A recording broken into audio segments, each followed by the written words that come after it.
Hello guys, అఖండ 2 తాండవం trailer అయితే వచ్చేసింది. ఇంకా ట్రైలర్ చూసిన తర్వాత ఎలా అనిపించిందంటే ఏమైందిరా? సరే వదిలేయండి. ఫస్ట్ పాజిటివ్స్ గురించి మాట్లాడుకుందాం. పాజిటివ్స్లో ఏమిటంటే ఇప్పుడు విజువల్స్, అంటే ఇప్పుడు మన కలర్ గ్రేడింగ్ ఒకటి. ఎందుకంటే బోయపాటి గారి సినిమాల్లో మ్యాక్సిమం కలర్ గ్రేడింగ్ అంతా ఆ reddish, full orange colour reddish కూడా ఉంటుంది. కానీ ఇందులో కొంచెం నీట్ అండ్ క్లీన్గా ఉంది. కొద్దిగా బ్లూ కొద్దిగా యాడ్ చేసి బాగుంది. అదొకటి విజువల్ వైజ్ ఇంప్రూవ్మెంట్ ఉంది. అండ్ కొన్ని విఎఫ్ఎక్స్ ఆర్ట్స్ కూడా బాగానే ఉన్నాయి.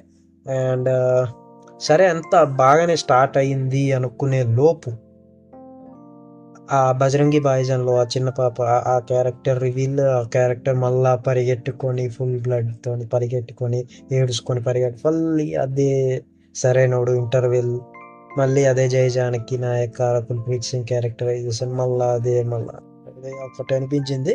అండ్ ఇంకా మాట్లాడుకుంటే ఇంకా బాగానే వెళ్తుంది, పర్లేదులే, ఇక్కడ ఇంతే కదా బోయపాటి గారి సినిమా, ఇక్కడ అలానే ఉంటుంది కదా అనుకున్నాం. ఇంకా కొద్దిగా వెళ్తున్నప్పటికీ ఫైటింగ్ సీన్లు స్టార్ట్ అయిపోయాయి.